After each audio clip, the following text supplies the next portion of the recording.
Instituto Tecnológico Superior de Huatusco. Asignatura, Lenguajes y Autómatas 2. Tema 4, Generación de código objeto. Competencia específica. Utiliza un lenguaje de bajo nivel para traducir el código construido al lenguaje máquina para su ejecución. Comenzaremos con una breve introducción. El generador de código objeto, como lo menciona Urbina, 2011, transforma el código intermedio optimizado en código objeto de bajo nivel. Toma código intermedio y genera código objeto para la máquina considerada. Es la parte más próxima a la arquitectura de la máquina. Habitualmente, se escribe a mano y se desarrolla a la medida para cada máquina específica. Subtema 4.1. Registros. En primera instancia veremos qué son. Los registros son la memoria principal de la computadora.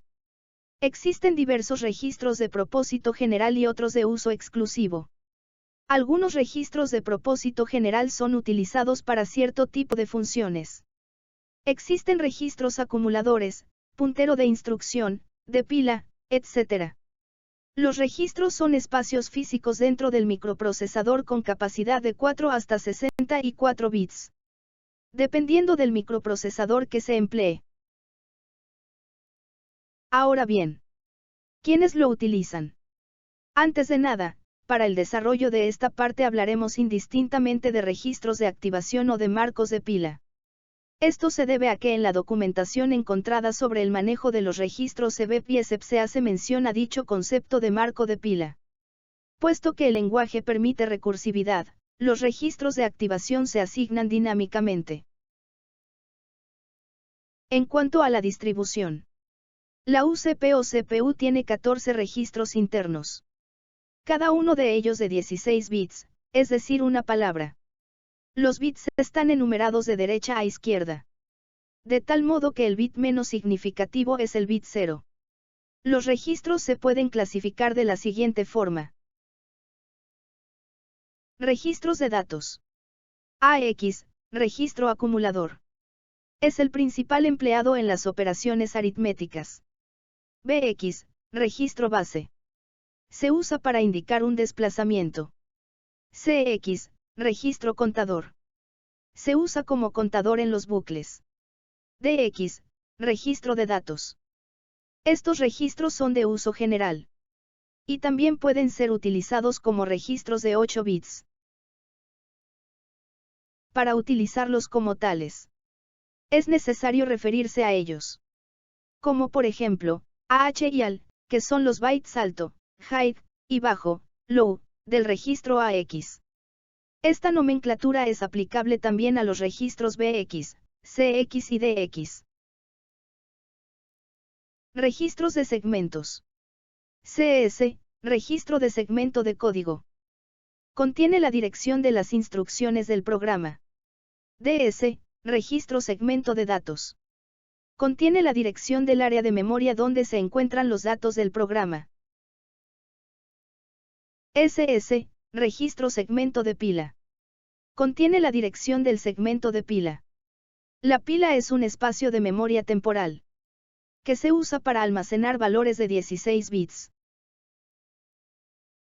ES, registro segmento extra. Contiene la dirección del segmento extra. Se trata de un segmento de datos adicional, que se utiliza para superar la limitación de los 64 kilobytes del segmento de datos. Y para hacer transferencias de datos entre segmentos. Registros de punteros de pila. SP, puntero de la pila. Contiene la dirección relativa al segmento de la pila. BEP, puntero base. Se utiliza para fijar el puntero de pila. Y así poder acceder a los elementos de la pila. Registros índices. Sí, es el índice fuente. DI, es el índice destino. Subtema 4.2. Lenguaje ensamblador. ¿Qué es? El lenguaje Assembly, Urbina, 2011.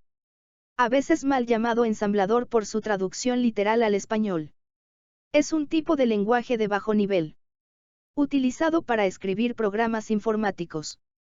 Y constituye la representación más directa del código máquina específico. Para cada arquitectura de computadora. Segunda generación de lenguajes. Versión simbólica de los lenguajes máquina, Urbina, 2011, MOV, AD. La comunicación en lenguaje de máquina es particular de cada procesador que se usa. Y programar en este lenguaje es muy difícil y tedioso. Por lo que se empezó a buscar mejores medios de comunicación con esta. Los lenguajes ensambladores tienen ventajas sobre los lenguajes de máquina. Este lenguaje fue usado ampliamente en el pasado para el desarrollo de software. Pero actualmente solo se utiliza en contadas ocasiones. Especialmente cuando se requiere la manipulación directa del hardware. O se pretenden rendimientos inusuales de los equipos. Características. El programa lee un archivo escrito en lenguaje ensamblador. Y sustituye cada uno de los códigos mnemotécnicos por su equivalente código máquina. Los programas se hacen fácilmente portables de máquina a máquina. Y el cálculo de bifurcaciones se hace de manera fácil. El lenguaje ensamblador se clasifica en ensambladores básicos, son de muy bajo nivel. Y su tarea consiste básicamente en ofrecer nombres simbólicos a las distintas instrucciones, parámetros y cosas tales como los modos de direccionamiento. Así como también en ensambladores modulares, o macroensambladores. Son descendientes de los ensambladores básicos. Fueron muy populares en las décadas de los 50 y los 60. Fueron antes de la generalización de los lenguajes de alto nivel. Un macroinstrucción es el equivalente a una función en un lenguaje de alto nivel. Las operaciones básicas de un lenguaje ensamblador son la suma, la resta, la multiplicación y la división. Y se necesitará un poco más de información sobre la arquitectura y sistema operativo para el cual programas. Pero la idea básica es definir qué parámetros tendrá la función. Y hacer el programa, propiamente dicho, en ensamblador. Siguiendo la convención de pasaje de parámetros. Manejará registros y posiciones de memoria. Devolviendo los resultados en donde deba. Como es una posición de memoria, el registro EAX, etc.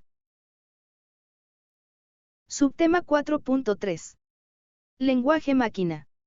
Es el que proporciona poca o ninguna abstracción del microprocesador de un ordenador. El lenguaje máquina solo es entendible por las computadoras. Se basa en una lógica binaria de 0 y 1. Generalmente implementada por mecanismos eléctricos. En general el lenguaje máquina es difícil de entender para los humanos. Por este motivo hacemos uso de lenguajes más parecidos a los lenguajes naturales. Se denomina lenguaje máquina a la serie de datos que la parte física de la computadora o hardware es capaz de interpretar. El lenguaje máquina fue el primero que empleó el hombre para la programación de las primeras computadoras.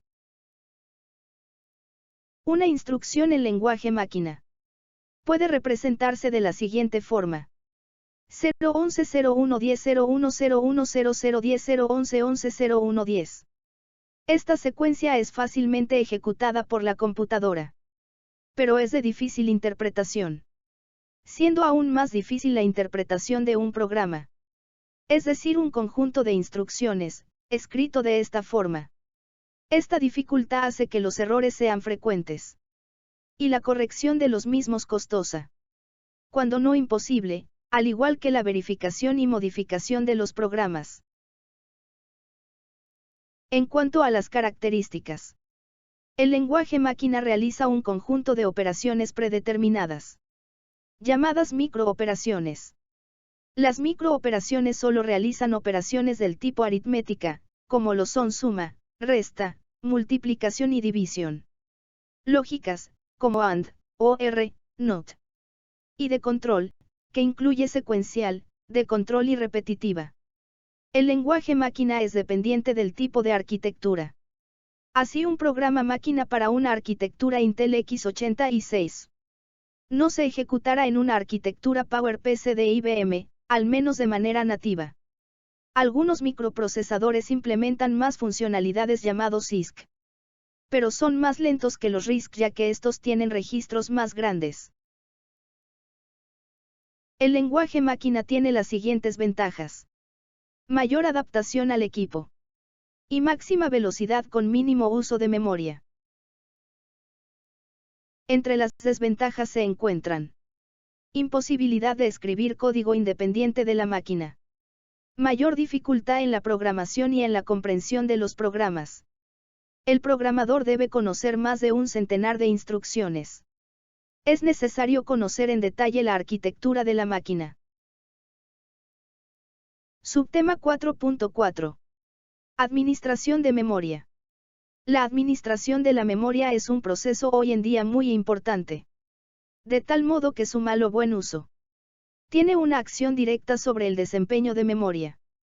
En general, un ensamblador tiene un administrador de memoria más limitado que un compilador. En la mayoría de los lenguajes de programación el uso de punteros no estaba vigilado, por lo que se tienen muchos problemas con el uso de memoria. Los lenguajes más recientes controlan el uso de punteros y tienen un programa denominado recolector de basura, que se encarga de limpiar la memoria no utilizada mejorando el desempeño. La memoria principal puede ser considerada como un arreglo lineal de localidades de almacenamiento de un byte de un tamaño. Cada localidad de almacenamiento tiene asignada una dirección que la identifica. Se distinguen los siguientes propósitos del sistema de administración de memoria. Protección. Si varios programas comparten la memoria principal, se debería asegurar que el programa no sea capaz de cambiar las ubicaciones no pertenecientes a él. Aunque una acción de escritura puede tener efectos más graves que una de lectura, esta última tampoco debería estar permitida, para proporcionar algo de privacidad al programa.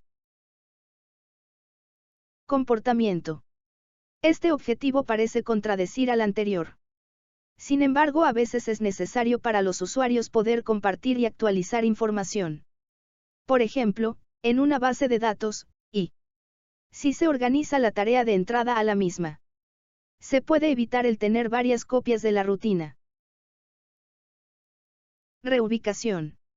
La técnica de multiprogramación requiere que varios programas ocupen la memoria al mismo tiempo. Sin embargo, no se sabe con anticipación dónde será cargado cada programa, por lo que no es práctico usar direccionamiento absoluto de memoria. Organización física. Debido al costo de una memoria principal rápida, este se usa en conjunto con una memoria secundaria mucho más lenta, y por consiguiente, barata, a fines de extender su capacidad. Organización lógica. Aunque la mayor parte de las memorias son organizadas linealmente con un direccionamiento secuencial, esto difícilmente concuerda con el camino seguido por el programa, debido al uso de procedimientos, funciones, subrutinas, arreglos, etc. Con esto concluimos el tema 4. Generación de código objeto.